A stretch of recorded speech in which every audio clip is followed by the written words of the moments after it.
The Ironman distance, it's a full distance triathlon, so it's a 3.8 kilometre swim. Then you transition and you're out on the bike for 180 kilometres, and then back into transition again, and then it's a marathon, 42 kilometre.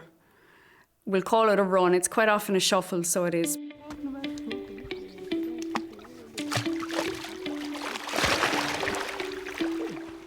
So I've just got offered a slot for the World Championships in Hawaii, which I'm so excited about. So I'm kind of doing 2 weight trainings, 2 runs, 2 swims, 2 bikes a week. I'm not afraid of the training, you know, that never bothers me, and that probably comes from the camogie and the little bit of toughness and determination. Some call it stubbornness. I think determined is a much nicer word. You're flying it, absolutely flying it. It's very calm out there today.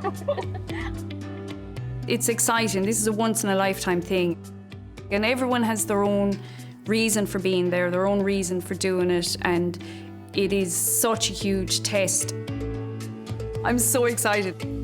It's like somebody ringing you up at home, you're playing club hurling, someone rings you up and say, hey, will you line out for tip in the All-Ireland in Croke Park in September? I'm like, yeah, hell yeah, I will.